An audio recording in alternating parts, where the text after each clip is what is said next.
West Coast Cookbook and Speakeasy with Chef Justice Putnam. Netrootsradio.com.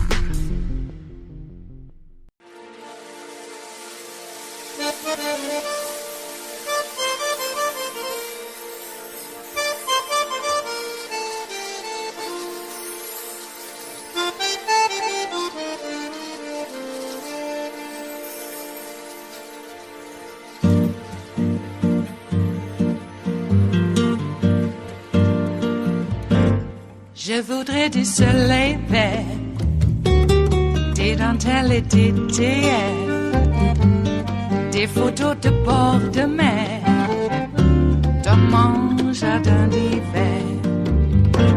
Je voudrais de la lumière, comme en Nouvelle-Angleterre. Je veux changer d'atmosphère, dans mon jardin d'hiver. Ma fleur sous la pluie de novembre, tes mains qui courent, je n'en peux plus de t'attendre. Les années passent, il est loin, là je tombe. Nul ne peut nous entendre. Je voudrais du Fred Astaire. Revoir un latte. Good evening, everyone. We'll begin the readout tonight with what the White House hopes will be a pivot point in the fight for voting rights. This afternoon, President Biden and Vice President Harris gave a major joint speech in Atlanta, putting the full weight of the administration behind the push for new federal voter protection laws, even if it means that Senate Democrats have to go it alone. And the fact that they have to do it alone is notable. Take a look at this video. The year is 2006. Republican President George W. Bush is signing an extension of the Voting Rights Act. Now, standing there behind him is Missouri Senator Roy Blunt, who now thinks voting rights is a partisan issue. That 25-year extension of the Voting Rights Act was so bipartisan that both the majority and the minority leader were there for the signing. Oh, okay, right here, next to Hillary Clinton, is Senator Lindsey Graham, before he thought that protecting voting rights was a power grab. Fast forward to today, when the senator who will go into the history books as little more than a caddy to the disgraced, twice impeached former president said this. As to voting rights itself, I think this is the most hyped, manufactured issue in a long time. Now, let's just be clear. When we talk about voting rights legislation, we talk a lot about what President Biden should do, what Majority Leader Chuck Schumer could do. But what about the Republican Party that up until very recently unanimously supported and voted to renew the 1965 Voting Rights Act for decades, and who showed up at MLK Day church services bragging about it? Republicans joined majorities reauthorizing the VRA 5 times, including that 98-0 vote in 2006, and they were all signed in to law by Republican presidents. Republican support for the Voting Rights Act is Republicans' favorite talking point when you point out that their party has swapped places with the old Dixiecrats. So what happened between 2006 and now to change their support? Well, for one, the first black president, Barack Obama, was elected and re-elected thanks to massive turnout from voters of color, giving the black Democrat an opening to shape the courts, including the Supreme Court. Well, Mitch and them couldn't have that. Republicans realized that voters of color could overwhelm them again in Georgia in 2020, electing Obama's former VP, Joe Biden, a black woman vice president, and Senators Raphael Warnock and John Ossoff. In other words, given open access to the vote, the increasingly diverse electorate was going to choose Democrats. So what are you going to do about a problem like democracy? Enter the former president's big lie, a convenient fiction that Republicans are gleefully using to lock those pesky voters out, because their political survival is dependent on taking power, not earning it. Last year, all but one Republican voted to block debate on the John Lewis Voting Rights Advancement Act that was introduced to uncripple the Voting Rights Act, which was gutted by John Roberts' Supreme Court in 2013.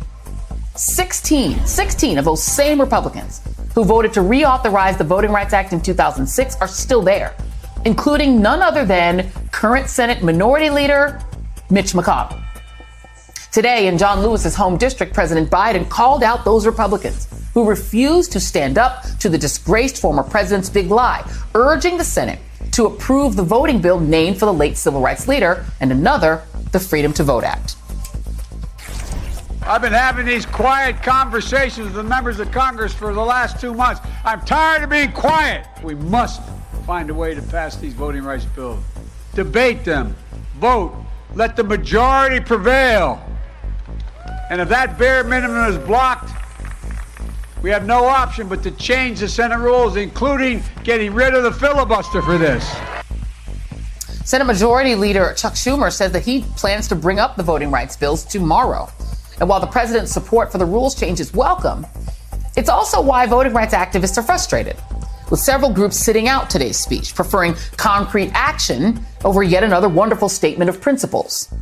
Conservative Democrats Joe Manchin and Kyrsten Sinema have already come down against any filibuster changes without buy-in from the same Republicans who have blocked not one or two, but 3 efforts to even debate voting rights. And today, without mentioning any senators by name, President Biden laid out the stakes for every single one of them. History has never been kind to those who've sided with voter suppression over voters' rights. So I ask every elected official in America, how do you want to be remembered? At consequential moments in history, they present a choice. Do you want to be on the side of Dr. King or George Wallace? Do you want to be on the side of John Lewis or Bull Connor? This is the moment to decide, to defend our elections, to defend our democracy. But the question now is, what leverage does President Biden have to get them on the right side of history and get these voting rights bills passed now? Joining me now is Aaron Haynes, editor-at-large for The 19th. Jason Johnson, professor of journalism and politics at Morgan State University and host of the Slate podcast, A Word with Jason Johnson. And Sherilyn Ifill, president and director counsel of the NAACP Legal Defense Fund. While I quickly cough, excuse me, everyone. Thank you very much for being here. I'm going to start with Aaron and Jason, because the lay out for me, Aaron, the politics of what the president and vice president tried to do today. What was the political purpose of it? Yeah, well, what changed about, from 2006 when you had Republicans on board and back when voting rights was a bipartisan issue, what changed was, voting rights used to be part of both parties' strategy towards expanding, a strategy of expanding the electorate. In 2012, when you had that GOP autopsy of, kind of what went wrong for them after the election, the thought was, they needed to expand. They needed to try to appeal to a more diverse electorate, to try to appeal to, more Americans and to get them to engage with the Republican Party. That strategy has since been abandoned. And so when you no longer really have a strategy of expanding the electorate, voting rights is suddenly, not as bipartisan of an issue. So what we did see today down in Atlanta, headed into the Martin Luther King Jr. holiday on the campus of his alma mater, Morehouse College, part of the Atlanta University Center in the district, as you mentioned, a former Congressman, John Lewis, for whom one of these voting rights bills is named after, is the president and the vice president really kind of using their bully pulpit to press for action in the Senate on voting rights. Of course, what we didn't hear was a specific plan, which is what a lot of those organizers who were not in attendance today, for how this legislation is going to pass and what they are specifically willing to do to make that happen. I mean, you heard both the president and the vice president talking about how they plan to keep fighting for voting rights. But what exactly is that going to mean? The president and the vice president were preaching to the choir, down in Georgia. Yeah. We know that voters in that state did what they had to do in 2020 and then in January of 2021. But he did also call out some in the congregation, right? But I guess revisionist history is kind of popular these days. But, literally the average age in the U.S. Senate, 64.3 years old, right? So he's literally hoping to channel their legacies, their literal obituaries, if you will, in asking, what side of the bridge do you want to be on tomorrow? Yeah. If Senator Schumer is to be believed, everybody's going to have a chance to be on that proverbial bridge tomorrow and make a decision about which side of history, which side of our democracy they want to be on in casting their vote with cameras rolling, watching. Well, I mean, it's very clear, Jason, that, I mean, when the history is written, Mitch McConnell is going to be remembered as the Strom Thurmond of our era. I mean, he used the filibuster more than anyone has ever used it, probably in league with Strom Thurmond's use of it. And he used it to try to stop the first black president from being successful. Like, it's very clear he is going to be Strom Thurmond. We got that. The only question is how many James Eastlands are going to be. Let's play Mitch McConnell first on his politics around the rules change. And then after that, I want to play Marco Rubio, because he was part of what Aaron was talking about, this sort of vanguard of younger Republicans who Republicans at one point thought could bring them in more voters of color and younger voters. It didn't work out that way because they still have the same politics. Here's Mitch McConnell first. If my colleague tries to break the Senate to silence those millions of Americans, we will make their voices heard in this chamber in ways that are more inconvenient for the majority and this White House than what anybody has seen in living memory. And Marco Rubio, and I'm going to I won't even play it, but he's claiming that there's no widespread effort to suppress minority voting rights. Like, he said that with a straight face, right? That's the story, and they're going to stick to it. Are we at the point now where politically, because they've left themselves very little room to maneuver, we're just at a point where Republicans are going to get away with claiming they're not trying to stop people from voting and then literally stopping people from voting and stealing the elections after, if people win, get what they want anyway?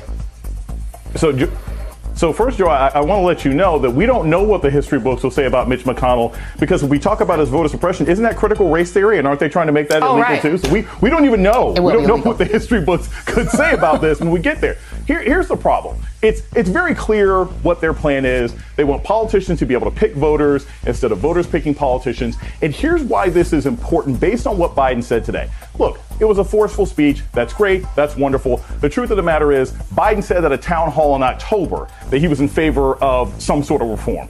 I want to jump us ahead, not just to the future of 50 years from now historically, but I want to jump us ahead to next week. So let's say the vote to reform the filibuster fails. What is the next step? What can this administration do? This is the plan that activists are talking about. Don't come down here without a plan. I have said before, you could send federal election monitors to all 50 states. Hey, if you're violating people's civil rights, we will snatch your highway money. Joy, you've made the suggestion. Attach infrastructure bill money to election reform. You can't get any of this $1.8 billion. You've had Van Newkirk at the Atlantic that said, hey, look, if you're suppressing votes, that could affect reapportionment. There are plans right here, right now, that Joe Biden could have talked about today for what he will do if the vote doesn't work. That's why people are frustrated. That's why history will judge him almost as harshly as it judges Mitch McConnell, because he hasn't used all the power at his resources and he hasn't added a stick to the carrot that he was trying to offer to some people today. It is Wednesday, the 12th of January of 2022, and you are in West Coast Cookbook and Speakeasy. I am your chef de cuisine, Justice Putnam. Gunner, the English Bulldog, is our snoozing sous chef. And our daily special is Smothered Benedict Wednesdays. Yeah, you know, Rand Paul's a priest. And you know what we do on a day like this. These meddlesome priests. But before we get to that, I'd like to maybe disagree a bit with Joy's panel there about, maybe Joe overstepped a bit. I don't think so. And that Joe didn't do enough. I thought that it was actually quite forceful. Needed to be said. I know that Stacey Abrams and other activists declined to show up, which might have been, by some analysts' assessments, have been actually a good thing for Joe. But regardless of all of the accoutrements of gossip, I think that Joe Biden used the bully pulpit, and he did it in a very American way. And that's how we do it. The other side, nullification at the point of a gun. Yeah. Okay. Well, we do have our work cut out for us. So, yeah, Rand Paul and Fauci went at it again, talking about our work cut out for us. And, I mean, Rand Paul just got so offended. How dare you say that I fundraise off of all of this, trying to threaten your life and your family's life? How dare you? And right after Rand Paul left that hearing, he put out a fundraising letter that Fauci is going crazy. Okay. And we're just supposed to take it. And then I come across a blurb that the this Federalist Society Heritage Foundation Supreme Court may rule that bribery is legal. Because, they're going to claim bribery is just speech. It's money, isn't it? And money is speech. All right. Didn't take us very long to get there, huh? Wow. As if none of us, Driftglass, I'm looking at you, as if none of us had ever foreseen the inevitable. Well, we got our work cut out for us. They put up the obstacles, and I guess it's our job to, move around them, go over them, break them down, whatever it takes. All right. Well, I still got to say, I like the fact that Joe punched the Nazis. Dr. Fauci, in his way, punched a Nazi right there. Of course, it wasn't just Rand Paul.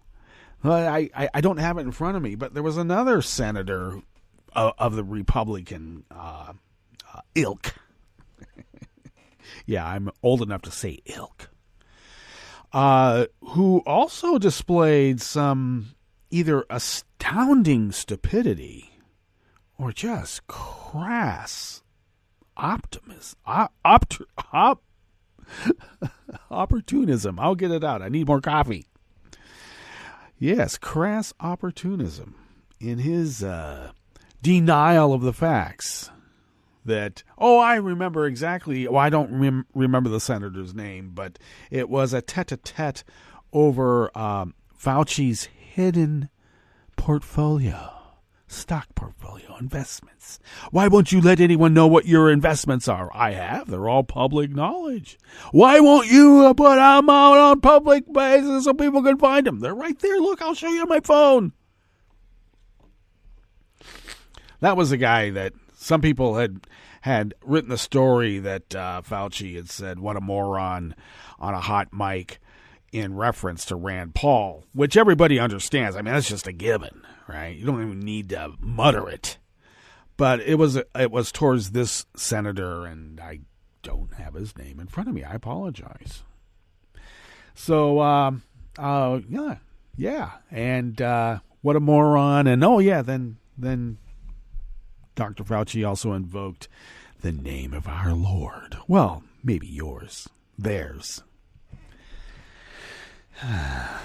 I guess, I don't know. I just don't go for this royal thing, when thinking about the construct of the cosmos and our spiritual place in it. I just don't, okay? I have a much more democratic attitude about what the cosmos might entail.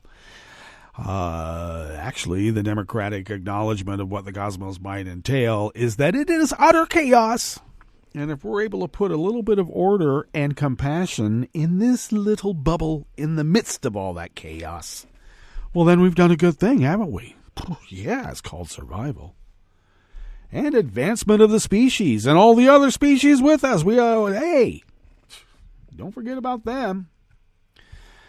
Lots want to, though. Huh? Sure do. Well, what do we have on the curated part of the show? We might as well get into it since Joy's clip was a little longer. We've been using some long clips at the top, but that's what we do. Let's see. Oh, yes. Starting off here in the Bistro Cafe of West Coast Cookbook and Speakeasy, the criminal prosecution of Rick Snyder and 8 others over the Flint, Michigan water scandal is moving slowly. Of course it is. The wheels of justice move sure but slow. The EPA has moved to crack down on dangerous coal ash storage ponds. Well, it's about time.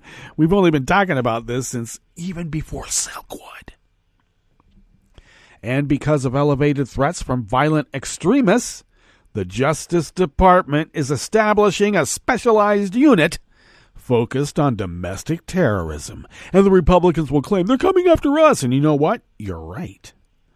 After the break, we move to the chef's table, where the Danish ex-intelligence head has been held for over a month on suspicion of leaking classified information. And the Catholic Church in Rome strongly condemned, in scare quotes, a funeral procession outside the Saint Lucia Church in which the casket was draped in a Nazi flag and mourners gave the fascist salute. Well, it should be strongly condemned. All that and more on West Coast Cookbook and Speakeasy. Bon appetit.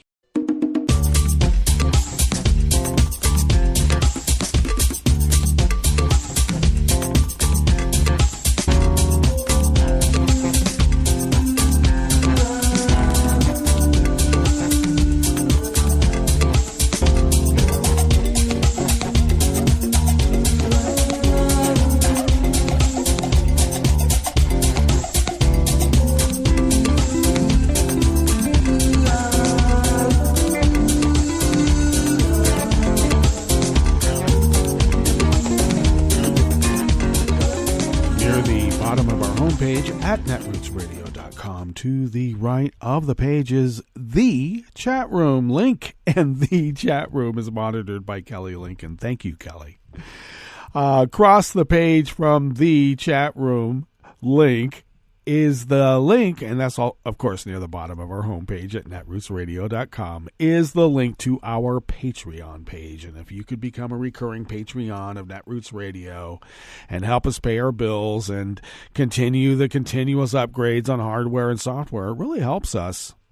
I can't tell you how much it helps us, and the costs of everything just keep going up. Is that inflation or is it price gouging? I don't know. All I know is that it costs.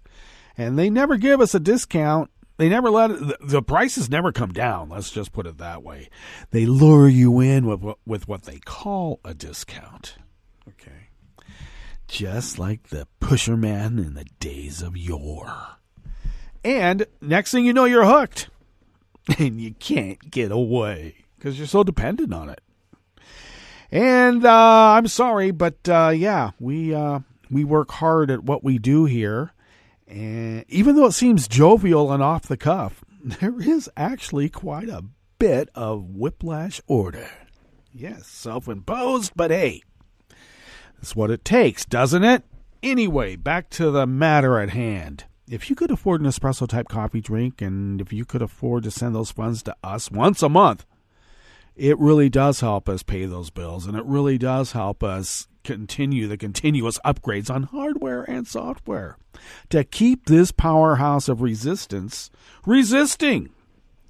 So we thank you for your generosity, and we pre-thank you for generosity in the future. Thank you. Okay, if you would like to follow Netroots Radio on Twitter, do so at Netroots Radio. Tom takes care of that. Thanks, Tom. Follow me on Twitter at Justice Putnam. Pretty obvious, isn't it? Anyway, I post the show notes and links diary on Daily Kos about 10 minutes before showtime. And I really do try to get it posted up on Twitter and other social media platforms in that 10 minutes. But I'm sorry, sometimes it comes up during the clip because that's the way it works. Okay, and if you would like to follow the show on Twitter, do so at Cookbook West, and pick up podcasts by way of Spreaker, Stitcher, TuneIn, iHeart, YouTube, iTunes, and also the deep archive at the Internet Archive at our Netroots Radio Team portal. Yeah. Links are all provided, and of course, in the show notes and links diary, because that's where the important, real stuff is. It is the real reportage. Might disagree with it some and might agree with it some, but it's all fodder for our little plot and storyline. We'll call it a mosaic. We'll call it a mural. We'll call it a collage. Whatever, it's art. Just whatever it is, call it art. And that's what we'll do. Okay, Wednesday, middle of the week, and we're already losing it. I need more coffee. Oh! Update on the coffee maker. I went and bought a, relatively inexpensive coffee maker. Not too much of the bells and whistles, and there's no way to program it to do a particular kind of cold drip. I didn't need that. I like hot coffee anyway. So I had an actual coffee maker make coffee on time. Now, I could have done it with the French press, but I need some coffee to be able to make coffee in the morning. And if it's already made, because a robot, I call these appliances robots now. Even this one that doesn't have all the bells and whistles, doesn't walk around and say, it's time to get up, smell the coffee. And this one just, sits there and makes the coffee, but you can program it to do it when you want it. And that's always nice. So that gives me enough, hopefully, to then make, some more coffee. Whew, sorry, a little bit of personal info there. But it's not like a HIPAA violation, okay? There's no third party involved here.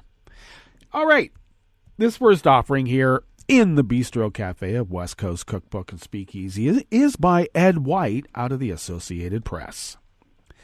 A year after unprecedented charges against a former Michigan governor, the Flint water prosecution of Rick Snyder and 8 others is moving slowly, bogged down by disputes over millions of documents and even whether some cases were filed in the proper court.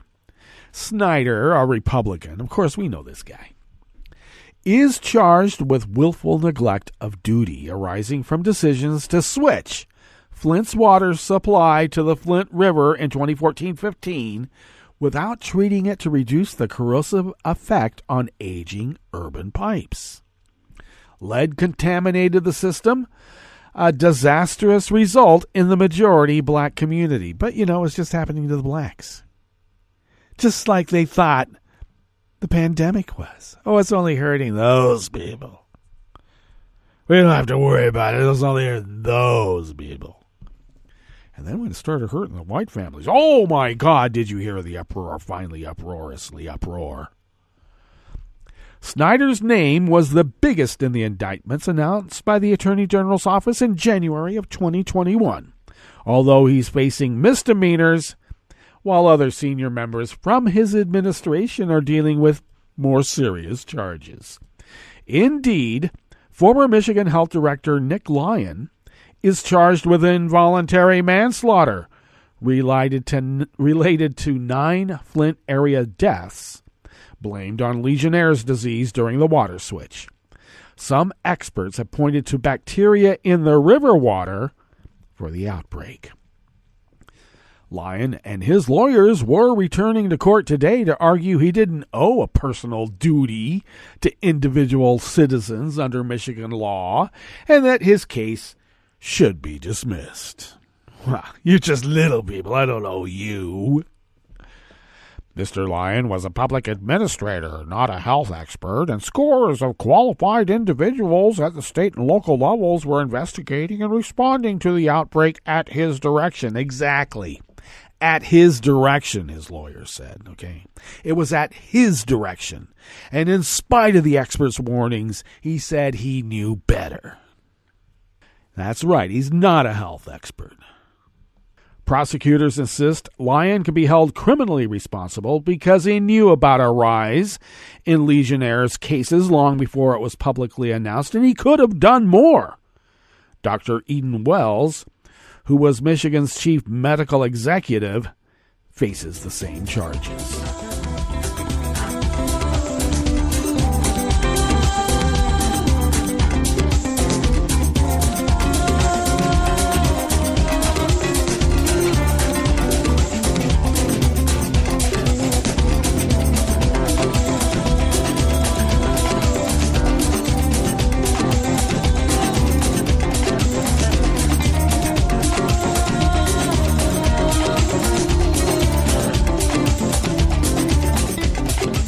Matthew Daly of the Associated Press brings us this next offering here in the Bistro Cafe of West Coast Cookbook and Speakeasy, Smothered Benedict Wednesdays.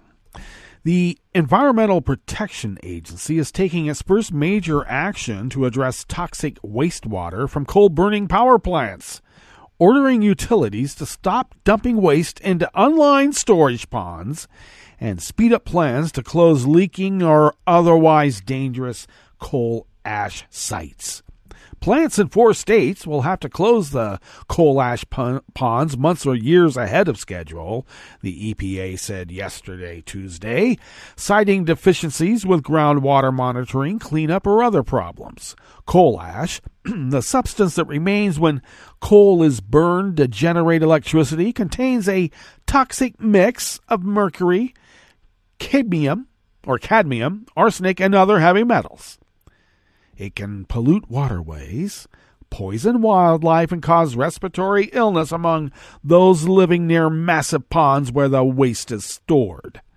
The actions mark the first time the EPA has enforced a 2015 rule aimed at reducing groundwater pollution from coal-fired power plants that has contaminated streams, lakes, and underground aquifers. U.S. coal plants produce about 100 million tons annually of ash and other waste. The Obama administration regulated the storage and disposal of toxic coal ash for the first time, including a requirement to close coal ash dumping ponds that were unstable or had contaminated groundwater. The Trump administration weakened the Obama-era rule in 2020, allowing utilities to use cheaper technologies and take longer to comply with pollution reduction guidelines that are less stringent than what the agency originally adopted.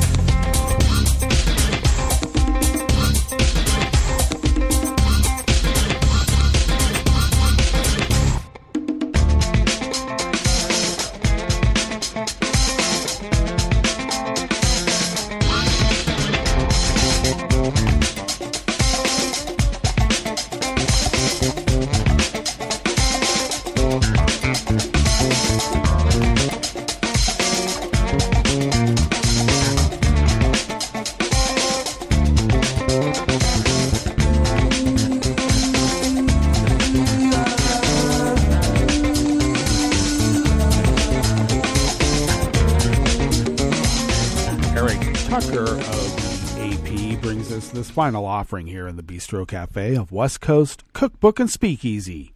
The Justice Department, no relation, is establishing a specialized unit focused on domestic terrorism. The department's top national security official told lawmakers yesterday, Tuesday, as he described an elevated threat from violent extremists in the United States. Assistant Attorney General Matthew Olson, testifying just days after the nation observed the one-year anniversary of the insurrection at the U.S. Capitol, said the number of FBI investigations and suspected domestic terrorist or domestic violent extremists has more than doubled since the spring of 2020. We have seen a growing threat from those who are motivated by racial animus, as well as those who ascribe to extremist anti-government and anti-authority ideologies. The formation of a new unit underscores the extent to which domestic violent extremism, which for years after the September 11 attacks was overshadowed by the threat of international terrorism. That's a nice way of saying it was Muslims all the day, all the time. Oh, look at threat level orange, threat level red. Run for your lives. Well, it has attracted urgent attention inside the federal government and at the White House. But the issue remains politically freighted and divisive, in part because the absence of a federal domestic terrorism statute has created ambiguities as to precisely what sort of violence meets that definition. The U.S. Criminal Code defines domestic terrorism as violence intended to coerce or intimidate a civilian population and to influence government policy. But there is no standalone domestic terrorism charge, meaning prosecutors have to rely on other statutes. Olson's assessment about growing domestic threats tracked with a warning last March from FBI Director Christopher Wray, who testified that the threat is metastasizing. Jill Sanborn, the executive assistant director in charge of the FBI's National Security Branch, who testified along Olson, said the greatest threat comes from lone extremists or small cells who radicalize online and look to carry out violence at so-called soft targets. Those include both homegrown violent extremists, inspired primarily by foreign terrorist organizations, as well as domestic violent extremism, Sanborn said.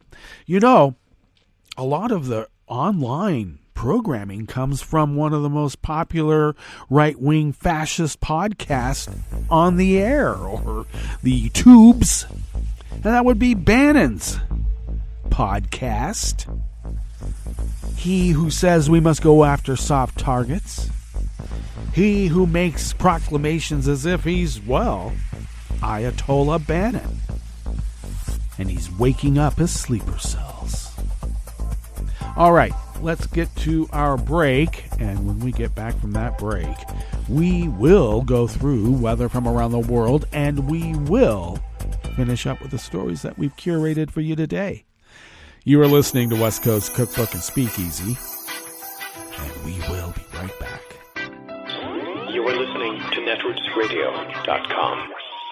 Please hang up and try again.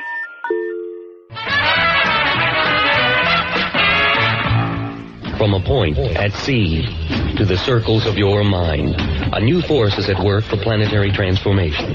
New radio for a new Earth.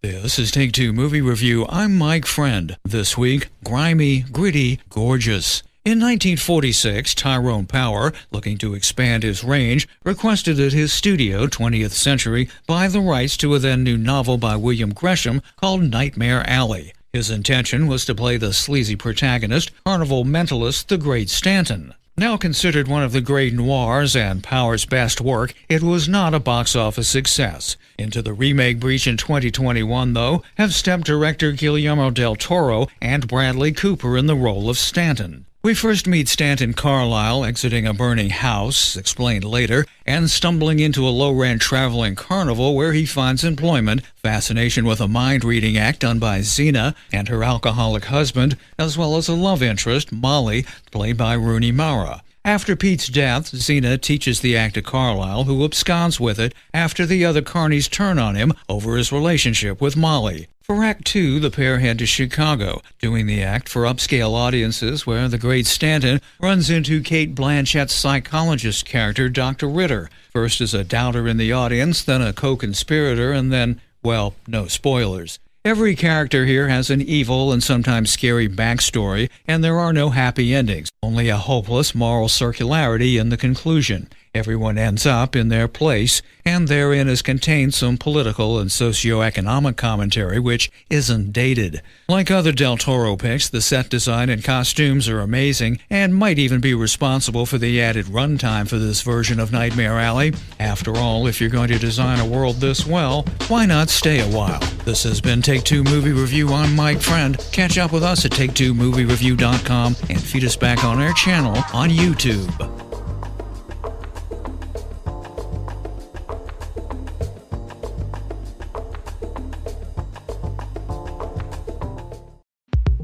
This is Scientific American's 60-Second Science. I'm Christopher Intagliata. Salvador Dali had a peculiar way of refreshing his mind, something he called slumber with a key. In his 1948 book, 50 Secrets of Magic Craftsmanship, he described how it worked. "You must seat yourself in a bony armchair, preferably of Spanish style," he wrote. In your left hand, you were to clench a heavy key suspended above a plate.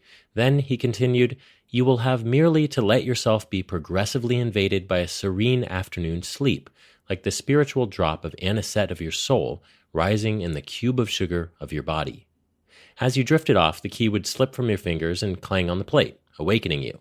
He claimed the brief moments spent between wake and sleep would revive your physical and psychic being. And he cautioned that, quote, a mere second is infinitely too long. Now, Dali's mystical-sounding method has been, to some degree, vindicated by science. We show that the period between wake and sleep is actually very inspiring for creativity. And napping with an object in hand might help to tap into this creative sweet spot. Delphine Oudiette is a sleep researcher at the Paris Brain Institute. Since childhood, she's found it easy to slip into that zone between wake and sleep. I try to sleep with a problem in mind and then just let the images come to me. And sometimes I have great ideas. But she was curious to find out why. So she and her colleagues asked 103 volunteers to complete a series of math problems. Unbeknownst to the participants, there was a quick shortcut to solve all of them. 16 of the volunteers figured that out and were excluded from the rest of the study. The volunteers who didn't determine the secret were asked to emulate Dali's method, but pinching a plastic bottle with their fingertips rather than a key. Some took a Dali-style micronap, some napped longer, and others didn't nap at all. After the snooze, the researchers asked all the volunteers to do hundreds more of these math problems, and they found that volunteers who took micronaps were nearly 3 times as likely to figure out the problem-solving trick compared to those who didn't nap at all. So that's a pretty massive result. We think that maybe in this phase you have the best of the two worlds, sleep and wake. So you lose the control of your thoughts. So you can have loose associations, make distant association between different memories, and that could be helpful for creativity. But at the same time, you still keep some awareness that might help you to recognize when you have a great idea. Those who slept for longer periods actually did worse than both those who briefly slept and those who stayed awake. The results appear in the journal Science Advances. Oudiette says the next step of her work will involve repeating the experiment with other creative tasks beyond just math problems. And to know more about the mechanism and maybe to try to teach people to reach this creative sweet spot. As for Dali, well, in his book, he describes a variation of his method in which he instructs the reader to, quote, eat 3 dozen sea urchins gathered on one of the last 2 days that precede the full moon.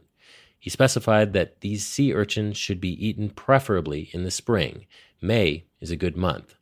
Clearly, the great painter has left scientists with much more to investigate. Thanks for listening. For Scientific American's 60-Second Science, I'm Christopher Intagliata. This program is presented by the Centers for Disease Control and Prevention. Heart disease and stroke can be catastrophic. They're leading causes of death, disability, and healthcare spending in the U.S., yet they're largely preventable.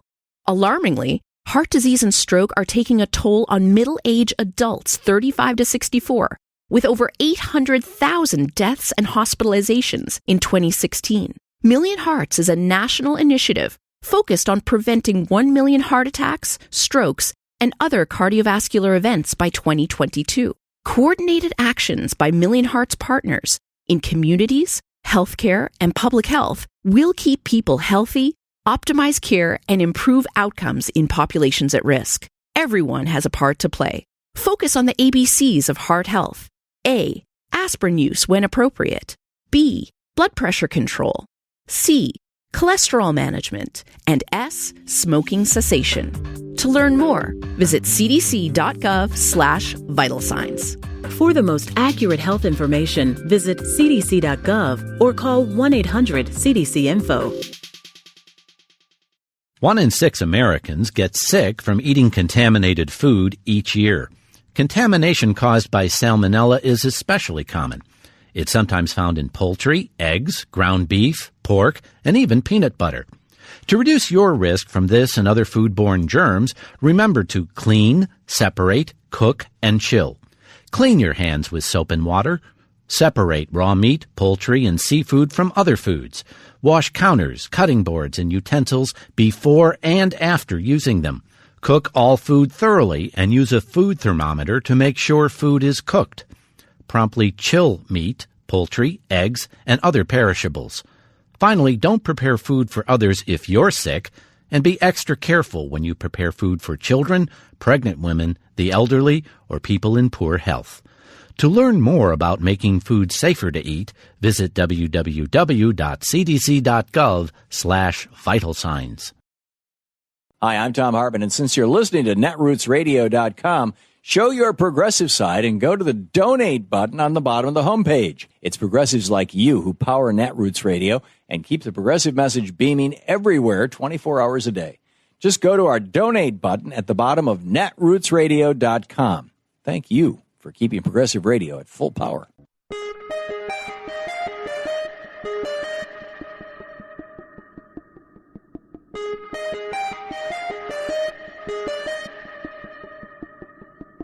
The morning after December's horrific nighttime tornado smashed a huge Amazon warehouse in Illinois, killing 6 workers, corporate CEO Jeff Bezos issued a personal video message. Was he distressed and sorrowful? No, Boss Bezos was perversely giddy. That's because the narcissistic gabillionaire had not made the video to mourn the deaths, but instead had chosen this hour of tragedy to gloat to the world that his private space tourism business had just rocketed a small group of extremely rich thrill-seekers on a 10-minute joyride. The popular information newsletter reports that a grinning Bezos, dressed in a pretend astronaut costume, exclaimed that everybody involved was really happy. Back on planet Earth, though, the families and co-workers of the employees crushed when Amazon's cheaply built structure collapsed on them were not happy with him. It took Bezos some 12 hours after his self-congratulatory media event before he finally issued a perfunctory tweet professing to be, quote, heartbroken over the loss of our teammates. But they weren't lost, they were killed by a deliberate corporate culture that routinely cuts corners on worker safety to put more profit in corporate pockets. First, the building itself was thrown up quickly with cheap pre-assembled 40-foot-high concrete walls that collapse inward in a tornado. Second, Amazon's employees were expected to stay on the job that night even though there was a high risk of tornadoes. Third, nearly all of the workers were classified as contractors, letting Amazon dodge liability for on-the-job harm. This is Jim Hightower saying, oh, and those dead workers were not his teammates, as he so cynically called them. Even a high-flying captain doesn't treat teammates as throwaway units, carelessly sacrificing their lives for a few more dollars in corporate profit.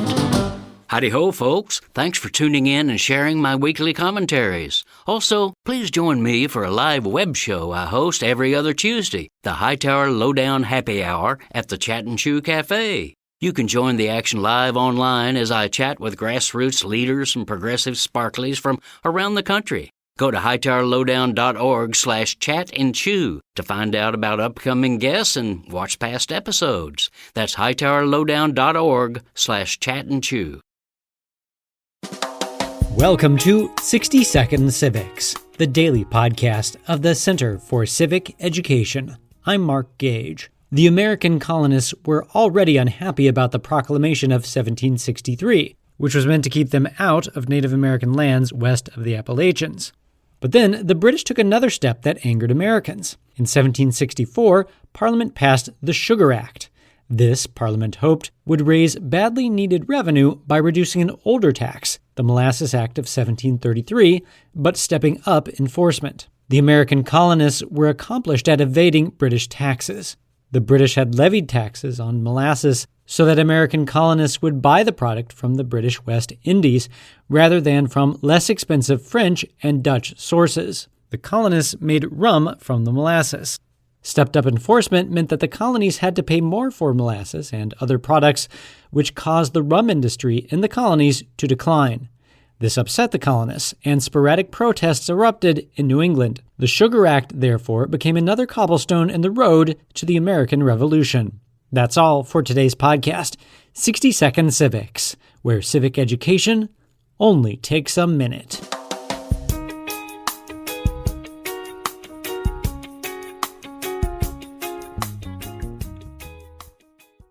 I'm Rick Smith, and this is Labor History in 2.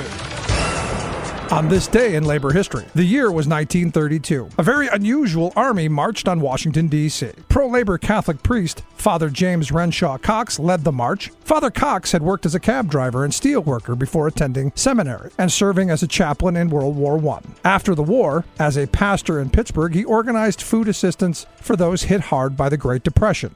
As the number of unemployed grew, Father Cox came up with a new plan to help the suffering in his city. He organized Cox's Army, 25,000 Pennsylvanians who had lost their job due to the Great Depression. Cox led them from Pennsylvania to the nation's capital to demand a works program.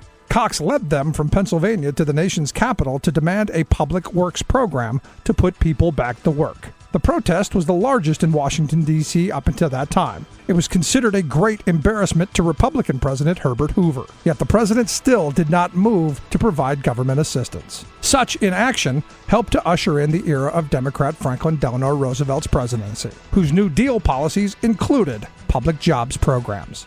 The protest also spawned a popular saying for women of that day. According to the Associated Press, the men of Cox's Army ate 2,500 pounds of sauerkraut, 1,500 pounds of hot dogs, 11,000 apples, 650 gallons of soup, 450 loaves of bread, and 1,600 dozen of donuts and rolls during the protest. When cooking dinner for their families, women might explain, "I made just enough food to feed Cox's Army." Labor History in 2 brought to you by the Illinois Labor History Society and The Rick Smith Show. For more information, go to laborhistoryin2.com. Like us on Facebook and follow us on the Twitters at Labor History in 2.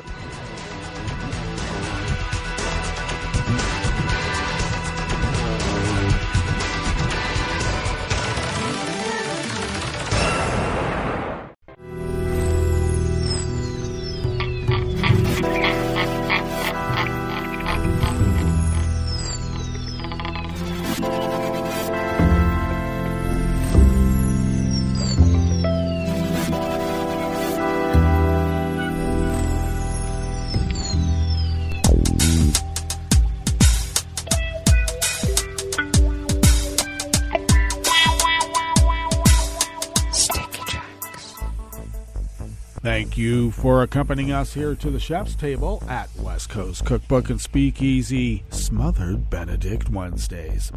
We always begin, whether from around the world, along the banks of the Rogue River, in the Rogue River Valley of southern Oregon on the west coast of the continental United States of America, where it is currently 35 degrees Fahrenheit under foggy conditions. Cloudy skies later on, followed by partial clearing. Highs in the mid-50s. And mostly clear skies tonight, giving way to occasional showers overnight. And winds will be light and variable, temperatures around 40 degrees. And tomorrow we'll have considerable cloudiness and highs in the low 50s. Confirmed cases of coronavirus in Jackson County in the southern part of Oregon continue to rise. We now are at 296,024 confirmed cases of infections, and our deceased has sadly increased by another, and we stand at 404. Pollen is rated as none. Right outside the window in Rogue River proper, the air quality index for the region is good at 30 parts per million, and the daytime UV index is low at level 2. Barometric pressure is falling at 30.29 inches. Visibility is down to 1/4 mile, and relative humidity is at 93%. Weather from around the world is brought to you by a crowd of crowdsourced weather stations that a crowd crowdsources from around the world. London is 47 degrees and sunny. Paris is 41 and cloudy. Rome is 52 and sunny. Kyiv is 7 degrees and partly cloudy. Kabul is 27 degrees and partly cloudy. Hong Kong is 58 and mostly cloudy. Tokyo is 38 and clear. Sydney, Australia is 70 degrees with showers in the vicinity. San Francisco, California is 50 degrees and fair. And New York is a chilly, freezing 30 degrees Fahrenheit, but it's supposedly fair. And that is weather from around the world, brought to you by a crowd of crowdsourced weather stations that a crowd crowdsources from around the world.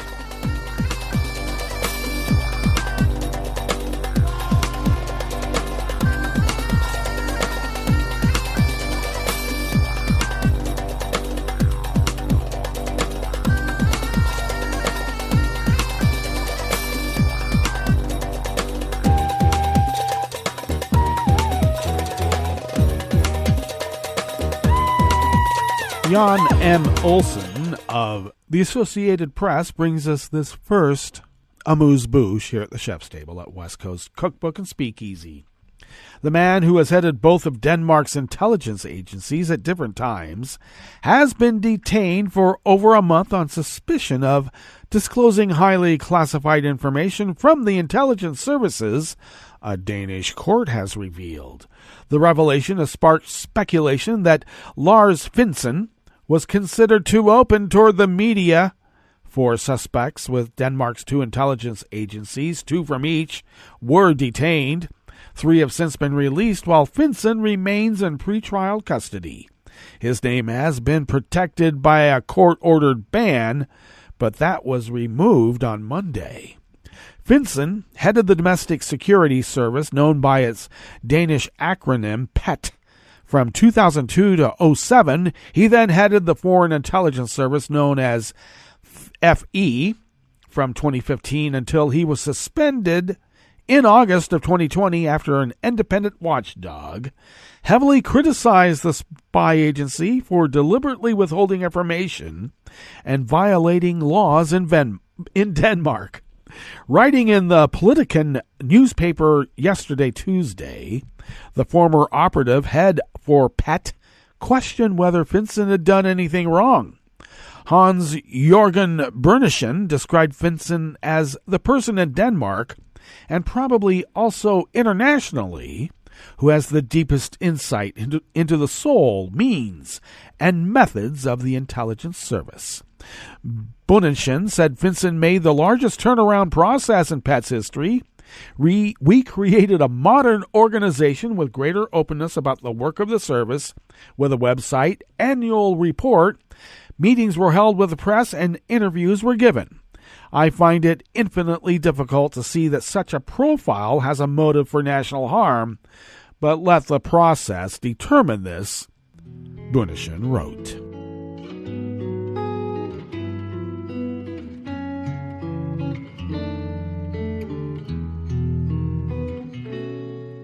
Je te donne ce mon amour pour la vie entière. La promesse de me trouver à tes genoux. Aussitôt que tu m'appelles, rester toujours fidèle. C'est tout, c'est tout. Je te donne tous mes printemps, mes étés de mer. Mes automnes, quand les feuilles tombent partout. Si ce n'est pas une bonne affaire, je te donne tous mes hivers. Staff at the Associated Press brings us this final amuse-bouche here at the Chef's Table at West Coast Cookbook and Speakeasy.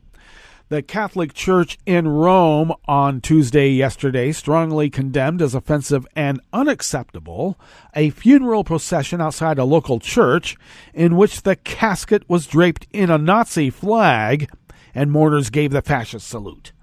Photos and video of the scene outside Saint Lucia Church following the Monday funeral service were published by the Italian online news portal Open.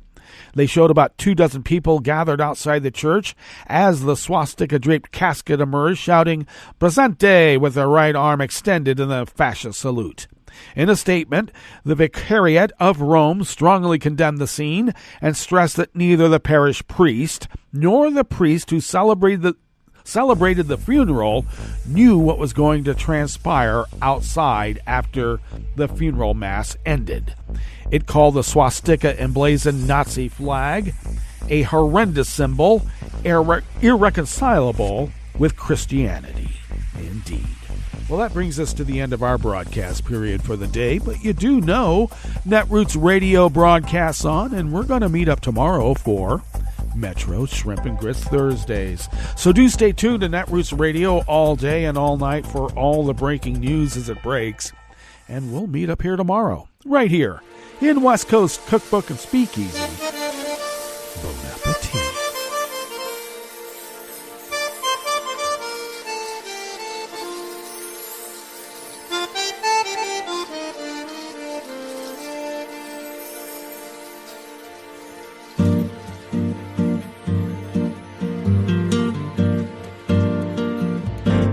Je voudrais du soleil vert, des dentelles et des théâtres, des photos de bord de mer, dans mon jardin d'hiver. Je voudrais de la lumière, comme en Nouvelle-Angleterre. Je veux changer d'atmosphère, dans mon jardin d'hiver. Robe à fleurs sous la pluie de novembre, tes mains qui courent, je n'en peux plus de t'attendre. Les années passent, qu'il est loin, là je tombe. Nul ne peut nous entendre. Je voudrais du Fred Astaire, revoir un latte Goël. Je voudrais toujours te plaire dans mon jardin d'hiver. Je veux déjeuner par terre, comme aux langues de golfe clair. T'embrasser les yeux ouverts dans mon jardin d'hiver.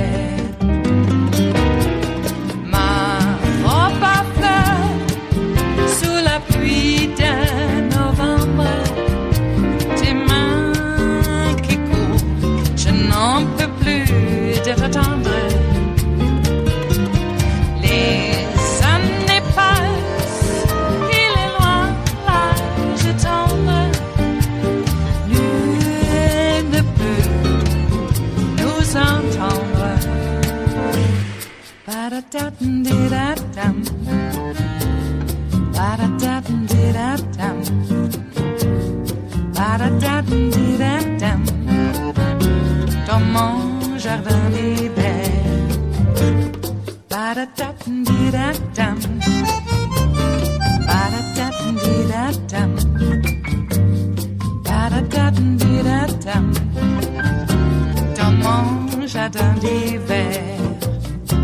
Dans mon jardin d'hiver. Dans mon jardin d'hiver.